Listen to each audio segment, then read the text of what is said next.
ሰላም ክቡራት ተኸታተልቲ ሃርሞኒ ሚድያ ከመልኩም ቀኒኹም ብሃብዚ ብምቕፃል ብዝተፈላለየ ምኽንያት ኣብ ነዊሕ ግዜ ዘይተፈነወ መደብ ናይ እዋናዊ ኩነታት ነዳልዎ መደብ ሎሚ መዓልቲ ክንጀሚርናዮ ኣለና። በዚ ምኽንያት ብምግባር ኣብ ናይ ሎማዓንቲ መደብና ሓደ ዓብዪ ብስራት ንኩልኩም ተዛረብቲ ቋንቋ ትግርኛ ሒዝናልኩም ቀሪብና ኣለና። ኩልኩም ከም ትዝክርዎ ሃርሞኒ ሚድያ ምስ ዝተፈላለዩ ኣብያተ ዕዮን ቤት ፅሕፈት መንግስቲ ሽወደን ንቋንቋ ትግርኛ ብዝምልከት ከነካይዶ ዝፀናሕና ርክባትን ቋንቋ ትግርኛ ሰፊሑ ንተገልገልቲ ብቋንቋ ትግርኛ ዝወሃብ ኣገልግሎት ክሰፍሕ እንገብሮ ዘለና ፃዕሪ ምስ በዓል መዚ መገድታት ወይ ከዓ ትራፊክ በርከትን ትራፊክ ስቲረልስ ወይ ከዓ በዓል መዚ ትራንስፖርት ሽወደን ክካየዱ ዝፀንሑ ርክባት ብፍላይ ከዓ ንጉዳይ ምዝዋር መኪና ፍቃድን መርመራታትን ብዝምልከት ከነካይዶ ፀናሕና ርክብ ቀፃሊ ፀኒሑ ኣብዚ ሰሙን እዚ ዘካየድናዮ ርክብ እውን ሓደ ብስራት ሒዝና መፂና ኣለና። ኣብ ሃገረ ሽወደን ንምውፃእ ፍቃድ መዘወሪ ማኪና ፍቃድ ዝግበሩ መርመራታትን ከምኡውን ዝወሃቡ ፈተናታትን ብካልኦት ቋንቋታት ክካየዱ ፀኒሖም እዮም። ዛጊታ ብሃገረ ሽወደን ብ14 ቋንቋታት ንትግርኛ ሓዊስካ ፈተናታት ንምሃብ ዝግበሩ ዘለው ምድላዋት ተወዲኦም ከም ዘለውን ኣብዚ መፅእ ዘሎ ሰሙን ናይዚ ወርሒ ሒዝናዮ ዘለና ወርሒ ዕለት 14 ግንቦት 2024 ብቋንቋ ትግርኛ ፈተና ናይ መውሃቢ መዘወሪ ፍቃድ ፈተና ወይ ከዓ ቲዮሪ ፕሩፍ ዝበሃል ናይ ክልተ ሓሳብ ፈተና ብቋንቋ ትግርኛ ክወሃብ ከም ዝኾነ ኣበሲሮምን ኣለዉ። ሃርሞኒ ሚድያ ኣብዚ ሰሙን እዚ ቀፃሊ ዝኾነ ርክባት ምስ ሰብ መዚ በዓል መዚ ትራንስፖርት ሽወደን ነካይዶ ዝፀናሕና ርክብ ከዓ እንታይ ከም ዝመስል ምስ ሓውና ካልድ ዓብዱ ርክብ ኣካይድና ኣለና። ብዛዕባኡ ብዝምልከት ከዓ መብርሂ ክህበና እዩ። እቲ ረኺብናዮ ዘለና ከዓ ብከመይ ከም ዝኸውንን እንታይ ዓይነት ምድላው ተወዲኦም ከም ዘለውን ኣብዚ ናይ ሎሚ መደብና ከነብርሆ ኢና። እንኳዕ ደሓን መፃኻ ካልድ። እንኳዕ ደሓን ፀናሕካ መሓሪ። هو ብምእተዊ መደብ ከም ዝሓበርክዎ በዓል መዚ ትራንስፖርት ሽወደን መቐፀልታ ናይቲ ክካየድ ዝፀንሐ ፃዕሪ ብቋንቋ ትግርኛ ፈተናታት ናይ መዘወሪ ፍቃድ ብዝምልከት ብቋንቋ ትግርኛ ቲዮሪ ፈተናታት ወይ ከዓ ክልሲ ሓሳብ መምዘኒ ፈተና ክህብ ከም ዝኾነ ተሓቢሩ ኣሎ። ከመይ ይመስል ብከመይ ኣገባብ ክጅምር እዩ እንታይ ይመስል እቲ ኩነታት ዓብ ብስራት እዩ ከምዚ ንኩላትና ዝሰማዕናዮ እዚ ሓበሬታ እዚ ኣይቲንክ ናብ ሃርሞኒ ሚድያ ጥራይ እዩ እዚ ሓበሬታ ዝረኺብናዮ ዘለና ናብ ብቐጥታ ከዓ ናብ ህዝቢ ነመሓላልፎ ዘለና እሞ እቲ መስርሕ ከመይ ይመስል? ወል ከምቲ ኣብ መእተዊ ዝበልካዮ እዚ መስርሕ ነዊሕ ዝወሰደን ብዙሕ ቴክኒካል ፀገማት ዝነበሮን ቋንቋ ትግርኛ ሓደ ካብቲ ኣውቶራይዝድ ዝኾነ ኦቨርሸታረ ወይ ከዓ ተርጓማይ ዘይብሉ ቋንቋ ምዃኑን ገለ ዝበሃል ብዙሕ ሽግራት እንዳተገልፀ ንነዊሕ ግዜ ንገብሮ ነበርና ርክባት ኣብ መስርሕ ከም ዘሎ ቴክኒካዊ ፀገማትን ጋለ እንዳተባሃለ ከይድ ድሕሪ ምንባር ኣብ ዝሓለፈ ሰሙናት ኣብ ዝገበርናዮ ርክባት ከምዚ ኣብዚ ንሪኦ ዘለና እቲ ኣቐዲምና ዝፀሓፍናዮ ዝሓተትናዮ ሕቶታትን ገለን እውን ኣስዒብና ክነርእዮ ኢና። ኣብዚ ኣብ መጨረሻ ግን እታ ሓላፊት ናይ ኮሚኒኬሽን ናይቲ ናይ ፈተናታት ዝምልከት ናይ ቲዮሪ ፈተናታት ናይ ኩሉ ዝምልከት ሓላፊት ሶፊያ ሊንዳል ኣብ ዝሰደደትና ኢሜይል ኣብ መጨረሻ ካብ ዕለት 14 ጉንበት ዝወርሒ ሒዝናዮ ዘለና ጀሚርካ ብትግርኛ ቋንቋ ናይ ቢሸር ኮርት ናይ መዘወሪ ማኪና ንምውፃእ ፈተና ክትሓዝ ከም ዝከኣል ኣብቲ ቅድሚኡ ዝነበረ ዝሓተትናዮ ሕቶታት ብዙሕ ነይሩ። እንታይ ፍሉይ ነገር ምድላው ኣደልዮ ካብቲ ካልእ ቋንቋ ፍልይ ዘብሎ ነገር ኣሎ ድዩ እንታይ እዩ ኸቲ ምጅማሩ እዚ ምስኡ ቢልና እውን ብኸመይ መንገዲ እዩ እቲ ደረጅኡ እንዳተሓለወ ከይድ ገለ ዝብል ብዙሕ ሕቶታት ሓቲትና እቲ ዝሃቡና መልሲ ካብቲ ካልእ ቋንቋ ዝተፈልየ ኣይኮነን ሓደ ተወሳኺ ቋንቋ ጥራሕ እዩ እቲ ትሕዝቶ ከዓ እሱ እዩ ብምሉእ እቲ ብካልእ ቋንቋታት ዝወሃብ ፈተናታት ተተርጊሙ ጥራሕ ዳ እምበር እሱ ምዃኑን ኩሉ እቲ ካልእ ሕግታት ኣብቲ ካልእ ቋንቋታት ዘሎ ከም ዘለዎ ኣብዚ እውን ከም ዝትግበር ስለዚ ንሕና እውን ከም ሚድያ ነዚ ተኸታቲልና ቀዳማይ ጉጅለ ተፈተንቲ መን እዮም ብኸመይ ኣገባብ ተተኻይዱ እንታይ ከመይ ረኺቦሞ ወላ ነቲ ትካል ቤት ፅሕፈት መንግስቲ እውን ነቲ ቀዳማይ ፈተና ብዘካየደሉ ዝረኽቦ ግብረ መልሲ ብኡ ቢልና እውን ካብ ዝተፈተኑ ሰባት ንሰምዖ ርኢቶታት ተመሊስና ናብኦም ከነቕርበሎም ምዃንናን ነዚ እውን ኣብ መስርሕ ብሓባር ኮይና ክንገብሮ ንኽእል ነገራት ከም ዘሎ ዝተዘራረብናሉ ኩነታት ኣሎ እዚ ከዓኒ እቲ ኣዝዩ ዝበዝሐ ሕቶ ዝመፀና ዝነበረ ካብ ህዝቢ ቅድሚ ሕጂ እውን ኣብዚ ጉዳይ እዚ ምስ ዝነጥፍ ሓውና ኢንተርቪው ኣምፂኢና ሓው በረኸት ኣምፂኢና ብዛዕባ መፅሓፉ ብዛዕባ ኣፑ ኣብዚ ዝዛረብናሉ ግዜ ኩሉ ሻዕ ሕቶ ዝመፅእ ዝነበረ ናይ ህዝቢ ሸርኩርት ንምውፃእ እቲ ቲዮሪ ከም ዝከብዶም ብፍላይ ከዓ እዚ እንታይ እዩ ነቶም ብዙሕ ድዘወሩ ብዓዲ እሞ ኣብዚ መፅኦም ግን ቋንቋ ስለ ዘይከኣሉ ኣብ ዝኾነ ስራሕ ከዓ መዘወሪ ማኪና እንዳተሓተቱ ዝሽገሩ ዝነበሩ ዓብ መፍትሒ ምዃኑን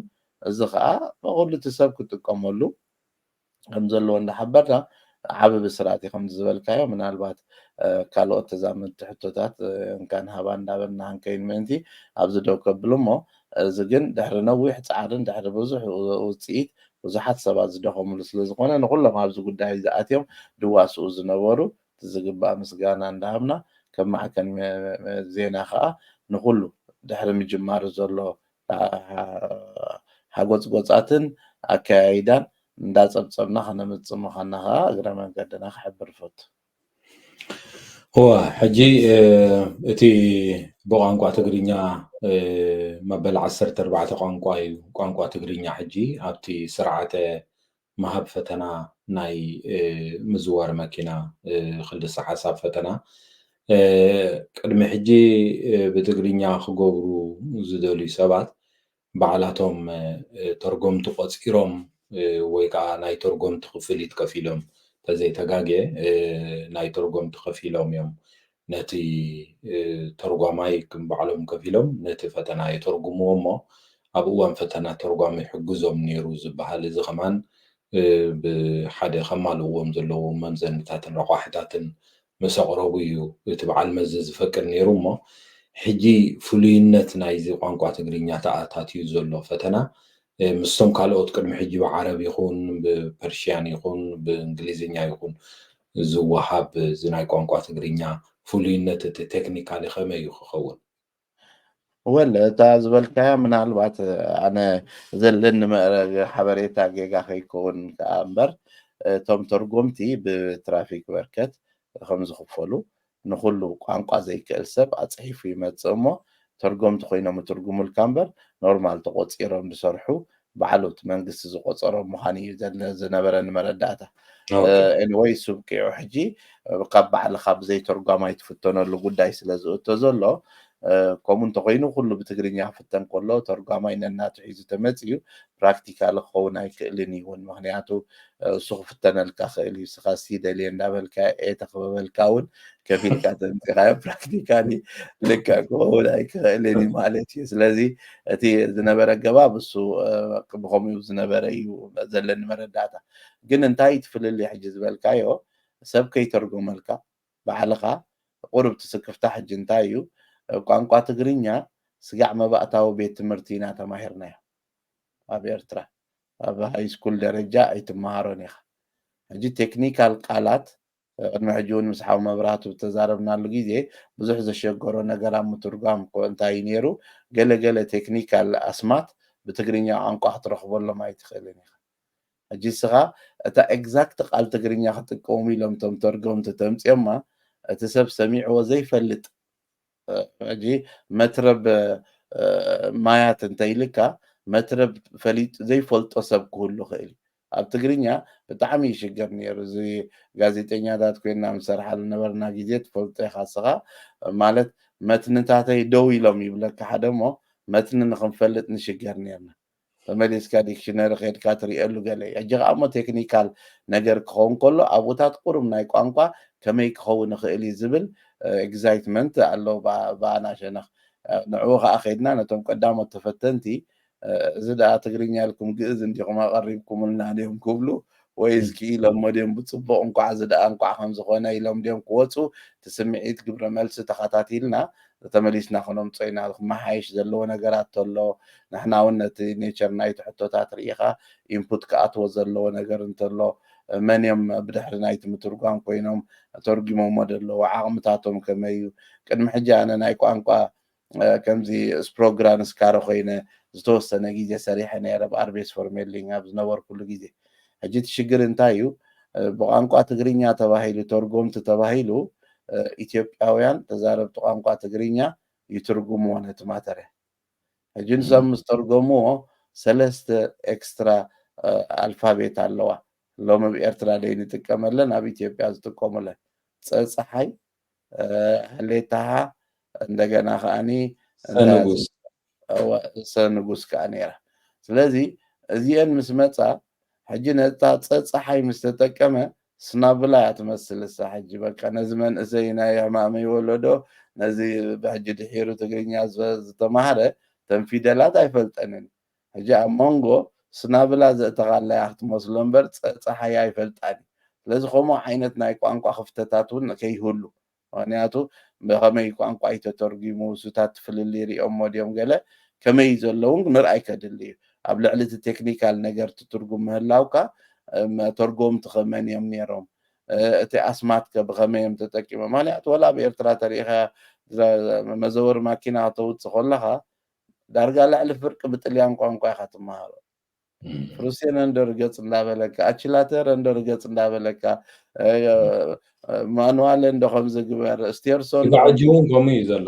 እዎ ከምኡ እንዳበልካ ኢኻ ትመሃሮ። እቲኣ ሃባ ነይራታ ፍርቂ ሃባ ሙሉእ ሃባ ከዓ ነይራ ሓንቲ ብከምኡ ኢኻ ትመሃሮ ነርካ። ሕጂ ኣብዚ ምስ መፃኻ ንዕኡ ብኸመይ ተተርጊሙሉ ብልክዕ ትግርኛ ክኸድዎ እንተኢሎም ዓንኬል ገለ ዝብል ተኮይኑ እቲ መዘወሪ ብላዕሊ ደሎ ዓንኬል ምስ በልካዮ ዕንክሊል ዝብል ተኮይኑ ተፈታናይ ከዓ ካልእ ሕቶቕመን። ስለዚ ምክትታል ከድልዮ እዩ። መደብና ደሎ ሕጂ ንሕና ኣብቲ ቀዳማይ መዓልቲ ፈተና ዝግበረሉ ኣብኡ ብኣካል ከድና እቲ ዝነበረ ስምዒት እቲ ዝነበረ ሃዋህው ዶኩመንት ክንገብሮ መደብ ኣሎ። ብኡ ቢልና ከዓ ናብ ህዝቢ ክነቅርቦ ክንፍትን ኢና። ግብረ መልሲ ናይ ህዝቢ እውን ክንርኢ ኢና። ግን ቴክኒካሊቲ ናይ ቋንቋ ኳሊቲ ክንዲ ምንታይ እዩ ብኸመይ ደረጃ እዩ ተተርጊሙ ዘሎ ምስ ግዜ ክረኣዩ ብዓብዪ ግን ዝዓበየ ብስራት ምጅማሩ ሓደ ነገር እዩ። ንዘሎ ክፍተታት እናመሓየሽካ ከዓ እንዳዝበለፀ ክኸይድ ከዓ ተስፋ ንገብር። እዋ ብመሰረቱ እውን ኣብኡ ከሎ ንተኸታተልቲ መደብና ንህቦ ሓበሬታ ብዛዕባ እቲ ምዕባለታት ናይዚ ሕጂ ሓድሽ ተጀሚሩ ዘሎ ናይ ቋንቋ ትግርኛ ምሃብ ፈተና ብዝምልከት ምስ እቲ ዘለና ርክብ ሃርሞኒ ሜድያ ዘለና ርክብ ምስ በዓል መዚ ትራንስፖርት ሽወደን ብምዝርራብ እንታይ ንዓኣቶም ብወገን እቲ በዓል መዚ እንታይ ብድሆታት ወይ ከዓ እንታይ ተኽእሎታት ከም ዘለዎም ካብ ወገን ተሳተፍቲ ወይ እውን ተፈተንቲ ተገልገልቲ ከዓ ናብ ሃርሞኒ ሚድያ ዘለኩም ርእቶታትን ሕቶታትን ክትሰዱ በዚ ኣጋጣሚ እዚ ንፅውዕ ንዕኡ ሒዝና ብምኻድ በቲ ዘለና ርክብ ምክንያት ብምግባር ከዓ ሕቶታት ነቲ በዓል መዚ ብምቕራብ ግቡእ መብርህታት በዚ ካናል እዚ ክንህብ ምዃንና በዚ ኣጋጣሚ እዚ ክገልፅ ይፈቱ። ሕጂ ካልድ ምናልባት እዚኦም ተፈተንቲ ብቋንቋ ትግርኛ ፍቓድ ናይ መዘወሪ ፍቓድ ፈተናታት ምስ ገበሩ ምዝብዚ ሃገር ዘሎ ህልው ኩነታት እቲ ኣብ ግብሪ ምዝዋር ማኪና ዘጋጥመካ ዝተፈላለዩ ንሕግታት ዝምልከት ፖሊስ ኣብ ቁፅፅር ጠጠው እንተቢሎምኻ ሓደጋ ክጋጥም ከሎ ይኹን ዝተፈላለዩ ምስ ማኪናን ምስ ምዝዋርን ምስ ኣገልግሎትን ዝተሓሓዝ ክኸውን ከሎ እሞኻ ምስቲ ናይ ቋንቋ ትግርኛ ጌርካ ፍቓድ ምውሳድ ኣብ ግብሪ ከጋጥም ዝኽእል ናይ ቋንቋ ፀገማት ከመይ ክኸውን እዩ ኢልካ ትግምት? ወል እሱ ኣካል ናይቲ ሓፈሻዊ ኣነባብሮና እንድዩ ብማኪና ጥራሕ ዘይኮነ ወላ ብናይ ደቅኻ ቤት ትምህርቲ ከድካ እውን ኦትፌክሊንግ ሳምታል ተባሂልካ ተፀዊዕካ ወድኻ ባዕሉ እንዳተርጎመልካስ ንወድኻ ትጉምጉመሉ ሃዋህው ብዙሕ ነገር እዩ ነይሩ። ወድኹም ከምዚ የፅንዕ የለን ይጠኸስ ኣሎ እንተኢሎሞ ወድኹም ትጉህ እዩ ወድኹም ኣብ ሰዓት እዩ ዝመፅእ ኢሉ ተተርጊሙልካ ተቐቢልካ ናይ ምኻድ ነገራት እውን የጋጥም እዩ። ስለዚ እቲ ሓፈሻዊ ብቋንቋ ትግርኛ ክትፍተን ምድላይካ ቴክኒካል ነገር ኮይንካ ከቢድካ ደኣ ይኸውን ዘለዎ እምበር መተካእታ ናይቲ ትነብሮ ዘለካ ሃገርን ቋንቋን ክኸውን የብሉን። እሱ እቲ መሰረታዊ ትረዳዳኣሉ መዓልታዊ ሂወትካ ትመርሓሉ እዩ ክኸውን። እቲ ምዝዋር እንዳኸኣልካ ብሰንኪ ቋንቋ ካብቲ ናይ ስራሕ ምርካብ ዕድልካ ክትጓናደብ እቲ ቲዮሪ ኣዚኻ ክዱንጊ ብሰንኪ ቋንቋ ሽወደን ዘይምኽኣልካ እዚታት መፍትሒ ክፍጠረሉ ከሎ ምናልባት እዚ እውን ክትመሃር ከለካ ማዕረ ማዕረ እዩ መዚ እውን እቲ ካልእ ቋንቋታት ከተማሊ ኢልካ ኢኻ ተሓስቦ። ንኣብነት ሓደ ክገልፆሲ ኣብዚ ናትና ትካልሲ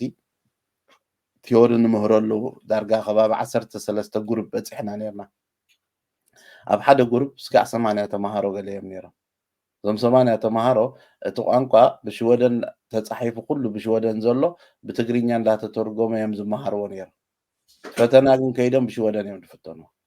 ሕጂ እቲ ቀንዲ ነጥቢ እንታይ እየ ዝብል ነይረ ቀፃሊ ኣነ ዋላ ስጋዕ ሕጂ ትካልና እምነትና እንታይ እዩ ፋክት ፋክት እዩ። ናይ ማኪና ዕምቀት ጎማ ክንደይ ክኸውን ኣለዎ ብትግርኛ ብኣምሓርኛ ብዓረብ ብጥልያን ታቁፅርሰ ተፈሊጥካሲ ናይ ኣልኮል መጠን ኣብ ደምካ ክፀንሕ ዘለዎ ተተፈቲንካ 0.22 ሚሊ ሜትር ተኮይኑ እሱ በቃ እስተን ክኾናተን መዐቀኒ። ስለዚ እተን እቲ ፋክት እንተፈሊጥካዮ ብናይ ቋንቋ ፈሊጥካ ኣለኻ ኣይኮነን። ስለዚ ስኻ ብትግርኛ ፈሊጥካ ጎማ ማኪናኻ ዕምቆት ከምኡ ኮይኑ ከምኡ ጌርካ ተወፂኻ ናይ ምቕፃዕ ተኽእሎኻ ውሕድ እዩ። ካልእ እውን ነገራት ኣብቲ ክትገብሮ ዝግባእ ግን እቲ ቋንቋ ከይከኣልካዮ ከለካ ብምሽምዳድ ቅድሚ ሕጂ እሱ እዩ ነይሩ ትሽግር። ሰብ ፈተና ከይዲ ፈቲኑ መፂስ 49 ኣምፅአ ጥቃያ ነይራ እሞ ኢሉ ንሳልስቲ መፂስ ይምዝገብ ቤት ትምህርቲ። ኣብ ሳልስቲ እንታይ ካ ክትሕልፎ በብቻፕተሩ ኣረዲእካ ሕጂ እንታይ ነይሩ እቲ ጌጋ ዝሪኦ ዝነበርኩ እዚ እውን ተዛሪቡሉ ነይሩ ሓውደ ጀናፍቲ መደባት ናይ ሸርኩርቲ ዘሎ እሱ እውን ዳሕራይ ከነልዕሎ ፅቡቅ እዩ። ኣብቲ ኣብ ሃርሞኒ ሜድያ ብናትና ሓውደጀን ብዙሕ ናይ ሸርኩርቲ ትምህርትታት የምህር ነይሩ። وحد سبسي 15,000 تفتينا حلف 15,000 انتحر تفتينا حليفو مبل 16 خقاچو ينبري ندز زحالفو 15 فليت او مالت ايكو شمدي دوي داتو دول لذي فاكت فليت كاي وقت اتو زخلكا ነገር መጽኢሎ ማለት እዩ ሙሉእ ሓሳብ ተረዲእካ ይኽትከይ ነዚ ምናልባት እንታይ ምስኡ ዝመጽእ መሓረ ሕጂ ነዚ ዝኸውን መጽሓፍቲ ካበይ ይኽመጽእ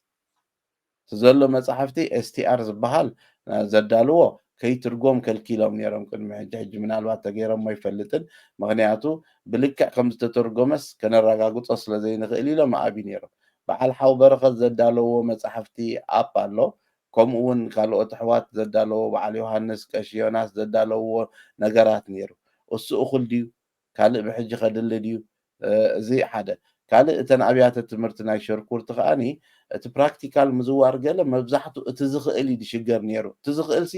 ቋንቋ ስለዘይከኣለ ይሽገር ነይሩ ሕጂ ነዚ ዝፈትሕ ዓብዪ ዕድል ተፈጢሩሎ ማለት እዩ ብቋንቋኻ ቅልጥፍ ኢልካ መፂኻ ድራይቪንግ ላይሰንስ ተውፃሉ ኩነታት መፂሎ ማለት እዩ ስለዚ እንታይ ከድሊ ሕጂ ከም ዝበልኩኻ ንሕና ቅድሚ ሕጂ ነካይደ ቤት ትምህርቲ ስቲል ኣሎ ከባቢ 80 ተምሃሮ ካብ ሙሉእ ሽወደን ብኦንላይን ይመሃሩ ሕጂ እቲ ፈተናኻ ብቋንቋኦም ኮይኑሎም ኣሎ ብትግርኛ ስለዚ እቲ ቲዮሪ ብትግርኛ እንተሓሊፎሞ እቲ ምዝዋር ግን ብትግርኛ ኣይኮነን እቲ ምዝዋር ማኪናሲ ብተግባር እዩ ስለዚ እቲ ብተግባር ከኣኒ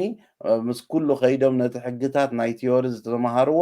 ምስ ተግባር ኣጋናዚቦሞ ክኸዱ ከለዉ ናይቲ ዝበልቀ ሓደጋታት ክፍፀም ዝኽእል ነገር ክቕንሶም ምዃኑ ኢኻ ትርኢ ስለዚ እዚ ሕጂ ኣዝዩ ጠቓሚ ክኸውን ኣበይ ኣብ ሽወደን ኣለኻ ብዘየገድስ ብዲስታንስ ኣቲኻ ቲዮሪኻ ብትግርኛ ተማሂርካ ፈተናኻ ብትግርኛ ፅሒፍካ ክትሓልፎ ምኽኣል ዓብ ነገር ትራፊክ በርከትካ ትፅብቑ ኣበይ ኣለኻ ብዘየገድስ ፈተና ክወሃበካ ንፈተና ክትገብር ኢልካስ ንስቶክሆልም ምምፃእ ኣይከድልየካን أبزلخاي خبابي بتزنات كوانقا خوهابكاي እንታይ ደኣ እሞ እዚ ተኮይኑ እቲ ትምህርቲ ግን ብትግርኛ ሕጂ ከም ብሓድሽ ሰብ ተጓዩ ብትግርኛ ተስፋ ዝቆረፀ ክንደይ ተፈቲኑ ምሕላፍ ኣብይዎ ኣሎ ሰብ ድዝውር ነትረን ካልእን ድዝውር ዝነበረ ብዓድና ሲ ኣብ ኣውቲስታ ነዊሕ ዓመት ስለ ዝገበረ ኣብ ቲዮሪ ስለ ዘይፀንሐ ምንባብን ገለን ከቢድዎ ተስፋ ቆሪፁ ዝፀንሐ ሰብ ተመሊሱ ሕጂ ሂወት ዝዘርኢ እዩ ሓበሬታ እዚ እሞ ተስፋ ገብር ሰባት ተመሊሶም ሕጂ ናብቲ ምምሃር ክጓዩ ሕጂ አንተይ እውን ትንክፍ ኣቢልካ ኣልዒልካዮ ነርካ ብትግርኛ ቋንቋ ፈተና ምሃብ ብወግዓዊ መገዲ ይጅመር ካብ ኣለወ ኢንፋክት ርሑቕ ኣይኮነን ኣብዚ ዝመፅእ ዘሎ ፍርቂ ናይዚ ዝመፅእ ዘሎ ሰሙን እዩ ክጅመር ቅድሚ ሕጂ በዓል መዚ ትራንስፖርት ይኹን ከምኡ እውን ብፍላይ ከዓ እቲ መፅሓፍ ዘዳለወ ትካል ናይ መምሃሪ መዘወሪ ፍቃድ STR ንትርጉም ብትግርኛ ካለረጋግፆ ስለ ዘይንኽእል ክትርጎም ኣይንፈቅድን ኢና ኢሎም ኣለው ሕጂ ግን እቲ መንግስቲ ወይ ከዓ እቲ ምምሕዳር ናይዚ ሃገር ወሲኑ ኣሎ ብቋንቋ ትግርኛ ፈተና ክወሃብ ፈተና ክወሃብ ተኮይኑ ከዓ ፍልጠት ክረክብ እንተኮይኑ ብቋንቁ ትሰብ መፅሓፍ ክህልዎ ኣለዎ ወይ ከዓ ማተርያል ክህልዎ ኣለዎ ብቆንዲ ከም ዝበልካዮ ኣብ ኣርሃብ ኣብዚ ብሃርሞኒ ሜድያ ሓውና ደጀን ዝገብሮ ዝነበረ ናይ ሸርኩርት ወይ ከዓ ናይ መዘወሪ ፍቃድ ትምህርቲ 15 ክፋላት ዝኸውን ኣሎ ተመሊስካ ምርኣዩ እውን ኣዝዩ ኣገዳሲ ይኸውን እዩ ሕጂ እቲ ዘዛርብ ዘሎ ኮይኑ ዘሎ እቲ ፍልጠት ወይ እቲ መምሃሪ ብኸመይ መንገዲ ይምፃእ ዝብል ሕቶ ክምለስ ዘለዎ እዩ ምክንያቱ ናብ ፈተና ከኣቱ ተኮይኑ ብትግርኛ ቋንቋ ብትግርኛ ኣንቢቡ ወይ ከዓ ተረዲኡ ዝመፅእ ሰብ ክህሉ ኣለዎ ወይ ከዓ ግድነት ይኸውን ማለት እዩ እንታይ እዩ ክኸውን እዚ ጉዳይ እዚ ከመይ እዩ ክፍታሕ ዘለዎ ወል ካብቲ ዝነበረ ተመክሮ ከምዝናትና ዝረኣናዮ እንታይ ኢና ንገብር ነርና እቶም መምሃራን ናይቲ ቲዮሪ ነቲ ዘሎ ናይ ሽወደን ቋንቋ ናይ እንግሊሽ ቋንቋ ሕቶታት ንዕኡ ናብ ትግርኛ እንዳቀየሩ እዮም ዘምህርዎ ነይሮም ምክንያቱ እቲ ናይ STR መፅሓፍ ሽወደን ዝኽእልን ትግርኛ ዝኽእልን እንዳንበበ ካብኡ ሕቶታት እንዳውፀ መጀመርያ በቢ ቻፕተሩ ፋክት የምፅእ ነቲ ፋክት ይገልፅሎም እሞ ድሕሪኡ ከዓ ነቲ ሕቶታት ሓደ ብሓደ በቲ ትግርኛ እንዳተተርጎመ ይኸይድ እቲ ፋክት ክርድእዎ ምእንቲ ቅድም ብዛዕባ ሚልያ ሾርኒንግ እንተኮይኑ እንታይ እቲ ኮንሰፕት ቅድም ይግለፅ ነይሩ ሕጂ ግን እንታይ እዩ ወላ በዓል STR ገለ ኣክሽን ወስዱ ኮኑ ከምኡ እውን በዓል ሓው በረኸት ዘዳለዎ መፅሓፍቲ ኣሎ ካልኦት ዘዳለዎ በዓል ዮሃንስ ዘዳለዎ ኣሎ ሓው ፍሳይ ዘዳለዎ ኣሎ ከምኡ ብዙሓት ኣለው ዘዳለዎ ስለዚ እዚ ዘዳለዎ መፅሓፍቲ ከም መወከሲ ክኸውን ይኽእል እኹልን እቲ ትሕዝቱ ምናልባት እቲ እቶም ዘንብብዎ እቶም ዘዳለዎ ዝያዳ ኣፍልጦ ክህልዎም እዩ ግን እዚ ኣሎ ተወሳኺ ግን ንዕኡ ሓደ ብሓደ ብቲዮሪ ብትግርኛ ተማሂርካ ፈሊጥካዮ ነቲ ብትግርኛ ዝፈለጥካ ከይድካ ብትግርኛ ክትፍተኖ ክትክእል ግን ዓብ ፀጋ እዩ ምክንያቱ ብትግርኛ ወላ ነቲ ናይ ሽወደን መፅሓፍቲ ኣይትርጎምን እዩ ዝበሉካ ብትግርኛ እንዳተርጎምካ ኣረዲእካዮ ነቲ ሰብ እንደገና ነቲ ሕቶታት ብዙሕ ሕቶታት ኣሎ ኣብ ዝተፈላለየ ኣፕስ ድወፅ ንዕኡ እውን ተመሊስካ ነቲ ሕቶታት ደጋጊምካ ናይ ምሕላፍ ተኽእሎ ክዓቢ እዩ ማለት እዩ ስለዚ እቲ ዝዓበየ ዝሪኦ ሕጂ እንታይ እዩ ሰባት ነቲ ቲዮሪ ደጋጊሞም ዘይኮነ ፈሊጦሞ ንክሓልፉ ነቲ ከምዚ በዓል ሓው ደጀን ዝህብዎን ካልእ እውን ኦንላይን ዝወሃብ ስልጠናታት ኣብኡ ኣትዮም ብስነ ስርዓት በቢ ቻፕተሩ ተረዲኦም ሓሊፎም ክኸዱ እምበር ከምቲ ቅድሚ ሕጂ ንብሎ እዩ ሸጋሪ ኣብ ፓርኬሪንግ መፂ ብዚኣ ደው ትበሃል ድያ ተይልካ ሓደሲ ዋእታ ሸርኩርት ንገዛ ድዮም ኣምፅኦምልካ ወላ ከም ሰብ ካይካ ፅኒዕካ ተፈቲንካ ኣምፂኻ ኢኻ ክትብል ሸምዲዱ ተምፂዎ ኣብታ ፈተና ምስ ተፍአን ድሕሪኡ ምስኡ ይተርፋን ኣብዚኣ ደው ትበሃል ድያ ተይልና ሓደ ሰብ እንዳዘወረ መፂሲ ከመይ ገይሩ ዳ ሸርኩርት ውፅዎ ትበሃል ድያ ትበሃል እንድሕር ዳ ክፈልጣ ዘይክኢሉ ዝብል ስጋኣት ይፍጠረካ ስለዚ ነዚ ትብሎ ዘለካ ንዘሎ ማተርያላት ተተርጊሙ ብስነ ስርዓት ናይ መምሃር ምስትምሃር መስርሕ ስለ ዘሎ ሕጂ እቲ ሰብ ምስ ተጀመረ ቀልጢፉ እቲ ቲዮሪኡ ፅኒዑ ክፍተነሉ ዝኽእል ኩነታት ተፈጢሩሉ ኣሎ ናብኡ ከይድ ኣለዎ ነቲ ዝበልካዮ ከዓ ናይ ሓውደጀን መደባት ድዩ ካልኦት እውን ዘዳልውዎ ብዙሕ መደባት ኣብቲ ሶሻል ሚድያ ንዑ እንዳረኣኻ ከዓ ምክትታል ከድሊ እዩ ማለት እዩ ኦኬ ሕጂ ኣብቲ ፕራክቲክ ጉዳያት ንቁርብ ሓበሬታ ንምሃብ ሕጂ ቋንቋ ትግርኛ ከም ኩሎም ቋንቋታት ኣብ ናይ ፈተና ዝርዝራት ኣትዩ ኣሎ ምርጫ ይኸውን ኣነ ንኣብነት ሕጂ ፅባሕ ዕለት 14 ፈተና ክገብር ክምዝገብ እንተኮይነ ወይ ሪጋ ክሕዝ እንተኮይነ እንታይ ክገብር ዘለኒ እቲ ሓበሬታ ሂቦምና ዘለው ንተኸታተልትና ንምብራህ ማለት እዩ እዚ ሕቶታት ዘርዚርና ምስ ሰደድና ኣሎም እታ ዳይሬክተር ናይ ኮሚኒኬሽን ዝሃበትና እንታይ እዩ እቲ ዝነበረ ፕሮሲጀር እዩ ካብኡ ዝተፈልየ ነገር የለን ቋንቋ ጥራሕ ተወሲኻ እቲ ናይ ኩሉ ካልእ ቋንቋታት ዝነበረ ወላ ብሽወደን ክፍተን ከሎ ዝመርፆ ነበረ ከይዲ ጥራሕ ቋንቋ ዝመርፅ ሕጂ ትግርኛ ኢሉ ተዘየለ ኩሉ ትገባብን እቲ ሰራርሓን ሓደ ምዃኑ ዝተፈልየ ነገር ከም ዘይብሉ እዮም ሓቢሮምና ስለዚ ሕጂ ፈተና ክገብር ዝደልየ ሰብ እንታይ ይገብር እታ ዝገብራ ሕጂ ብዛ ሰዓት እዚኣ እሳያ ትኸውን ማለት እያ እሳያ ትግበር ማለት እያ ስለዚ ዝተፈልየ ነገር የብሉን ኢሎም ኣብቲ ኢሜይል እውን ከምኡ እዮም ዝርዝር ሂቦምና ምምራፅ ምናልባት ኣብዚ እቲ ኢሜይላት ከነርእዮ እሞ ዝነበረ ኮሚኒኬሽን ምእንቲ ክንሪኦ ኣብኡ ዝተዋህበና ሓበሬታ እቲ ዝርዝር እቲ ሕቶታት ዘቕረብናዮ ይዚታት ነይሩ ኣብቲ ሕቶታት ግን ካብቲ ካልእ ዝነበረ ናይ ቲዮሪ ዝተፈልየ ኣይኮነን ዝያዳ ከተንብቡ ተደሊኹም እውን ኣብ ዘለኩም እቲ ኣገባብ ተባሂሉ ሊንክ ተሰዲዱልና እሱ ሶፊያ ሊንዳ ዝበልናያ ናይ ኮሚኒኬሽን ሓላፊት ኮይና ናይ ሸርኩርት ዝበልናዮ ኣብቲ ሕቶታትና ምስ ተሓተተ ከምዚ ብዚ ተዘርዚሩ ዘሎ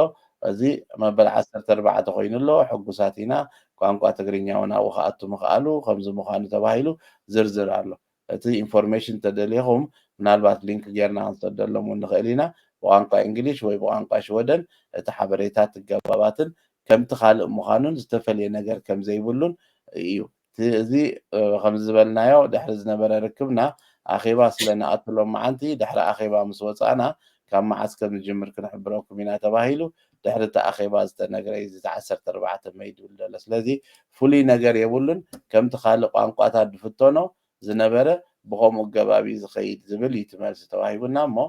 ወላ ሓቲ ካብቲ ቅድሚ ሕጂ ዝነበረስ ፍልይ ዝበለ ነገር ኣይክህልዎን እዩ ማለት እዩ ክቡራት ተኸታተልቲ መደብና ካልእ ኣብ መንጎ ሓውና በረኸት ዝብሎ ዝነበረ መብራህቶም ማለቱ ምዃኑ መብራህቶም በረኸት ኣብ እዩ ዝብል ብሓውና መብራህቶም ማለቱ ምዃኑ ኣብኡ ከሎ ርዱእ ክኸውን በዚ ጋጣሚ እዚ ንሕብር ምናልባት ካልእ ምዝሕና ንፅዋዕ ኣለና ማለት እዩ መዝሕቲ ሓድሽ ምዕባለታት ኣብ ቋንቋ ትግርኛ ቀሊል ስጉምቲ ንቅድሚት እዩ ቀሊል ከዓ ዘይኮነ ታሪካዊ ፍፃመ እዩ ኣብ ንቋንቋ ትግርኛ ከም ናይ ብሓቂ ብፍላይ ከዓ ነቶም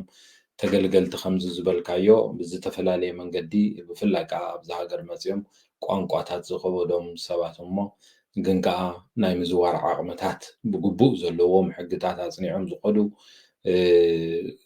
ሰባት እዚ ሓደ ናይ ደገፍ ስጉምትን ስራሕን ስለ ዝኾነ ክምስገን ዝግብኦ እዩ ንኩሎም ነዞም ኣብዚ ዝተሳተፉ ስጋብ ሕጂ ፃዕርታት ከካይዱ ዝፀንዑ ምህሮ ብትግርኛ ይኹን ብካልእ ኣገባብ ገይሮም ንደለይቲ ናይ መዘወሪ ፍቓድ ኣብ ሽወደን ንምውፃእ ዝሕግዙ ዝፀንዑ በዚ ኣጋጣሚ እዚ ንሕና እውን ነዚ ታሪካዊ ምዕባለ እንኳ ሓጎሰኩም ክንብል ንኽእል ምናልባት ምዝ ዘተሓሒዙ ኣብ መወዳእታ ክበሃል ዘለዎ እንተሎ ናባኻ ዕድል ክበካ ካልእ ኦኬ ምናልባት እንታይ መጨረሻ ክብሎ ዝፍትን ነቶም ኣዝዮም ብዙሓት ልዕሊ ከባቢ 12 ግሩፕ በ40 በ70 በ80 ተምሃሮ ዝነበሩ ፈቲኖም ቶም ሓሊፎም ወዲኦም ዝኸዱ እንኳ ሓጎሶም ፅቡቅ እዩ ነቶም ፈቲኖም ዘይሓለፉ እሞ ግን እቲ ፍልጠት ኣለና ዝብሉ ብሰንኪ ቋንቋ ዝሽገሩ ዝነበሩ ተመሊሶም ነቲ ትምህርቲ ክምለስዎን ቀልጢፎም ነዚ ወፂእ ዘሎ ዕድል ኣብ ረብሕኦም ክጥቀምሉ እንዳተላበና ነዚ ከዓኒ ሰብ ክሓስበሉ ነዚ ብቋንቋ ትግርኛ ዝመፅእ ዘሎ ሕጂ ቀልጢፉ ፈሊጡ ክሓልፍ ስኢልካ ብምድግጋም ደይኮነ ብቋንቋኻ እዩ ሕጂ ብቋንቋኻ ስለዝኾነ ተረዲእካዮ እንተሓሊፍካ ብዘበሉ የብልዎ ትሕቶ ክከብደኩም ስለዘይኮነ ፈሊጥካ ዝሕለፍ መዘወሪ መኪና እምበር ሸምዲድካ ዝሕለፍ መዘወሪ መኪና ካብ ሕጂ ከበቅዕ ከም ዘለዎን ከምቲ መሓር ዝበልካ ኢኻ ንኩሎም ኣብዚ ጉዳይ እዚ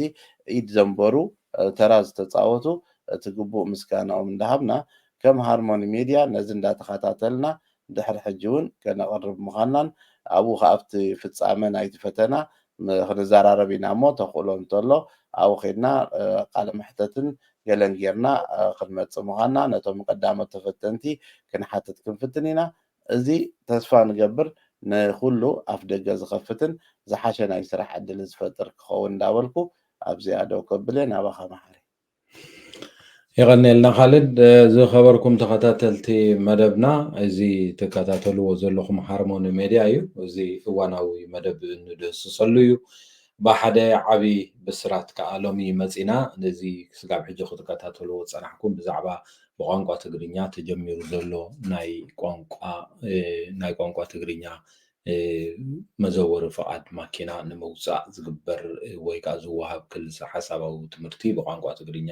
ከም ኩሉ ቋንቋታት ኮይኑሎ ምስተን 14 ቋንቋታት ድሮ ብኣገልግሎት ውዒሉ ዘሎ ንቋንቋ ትግርኛ ሓዊስካ ኮይኑ ስለ ዘሎ ኣብቲ ፈተና ናይ መዘወሪ ፍቃድ መውሃቢ ዝወሃቦ ፈተና ኣብ ትምዝገበሉ እዋን ቆፀራ ንምሓዝ ንቋንቋ ትግርኛ ብምምራፅ ኣብቲ መርበብ ሓበሬታ ናይ በዓል መዚ ትራንስፖርት ክትምዝገቡ ትኽእሉ ኢኹም ካብ ዕለት 14 ግንቦት ጀሚሩ ዝመፅእ ዘሎ ፍርቂ ናይ ዝመፅእ ዘሎ ሰሙን ማለት እዩ ብቋንቋ ትግርኛ ፈተና ክወሃብ ከም ዝኾነ ክንሕብር ኢልና ዝገበርናዮ መደብ በዚ ወዲእና ኣለና ምዝብዝ ምተሓሓዝ ሃርሞኒ ሚድያ ለቦዋ ክንህቦ ንደሊ ሽሕ እኳ ብቋንቋ ትግርኛ ዝወሃብ ዘሎ ናይ መዘወሪ ፍቃድ ፈተና እንተሎ እቲ ኣብ ከምዚ ሓውና ካልድ ዓብዱ ክብሎ ዝፀንሐ ኣብ መገድታት ናይ ሽወደን ክትከይድ እንከለካ ግን ብትግርኛ ይኮንካን ትዝውር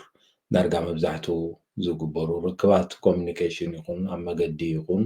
ምስ ዝተፈላለዩ ናይ መገዲ ሰበስልጣን ይኹን ተቆፃፀርቲ ናይ ሕግን ስርዓትን ፖሊስ ብቋንቋ ናይ ሽወደን ስለዝኾነ ሽሕ እኳ ብቋንቋ ትግርኛ ፈተና ተዋሂብካ እተውፅኦ መዘወሪ ፍቃድ ክኸውን እንተኸኣለ ምስ መነባብሮ ናይዚ ሃገር ዝኸይድ ቋንቋ ናይ ሽወደን ምኽኣል ንዕኡ እውን ብግቡእ ጌርካ ምርዳእን ንዝቐረቡካ ሕቶታት ይኹን ብሓፈሻዊ ርክባት ምምልላስ ቀንዲ ኣብ ቋንቋ ሽወደን ዝያዳ ዓሚቕ ዝኾነ ፃዕርታት ክግበር በዚ ኣጋጣሚ እዚ ንኩሎም ቋንቋ ተዛረብቲ ትግርኛ ክንሕብር ንፈቱ እዚ ድሕሪ ምባል ንሎሚ ዝተዳለወ እዋናዊ ዜና ወይ ከዓ ኣክትወልቲ መደብና በዚ ወዲእና ኣለና ንስለ ምክትታልኩም እንዳመስገንኩ ኣብ ዝመፅእ ዘሎ ሰሙን ብተመሳሳሊ መደብ ስጋብ ንራኸብ ሰላም እንዳሓንቀኒ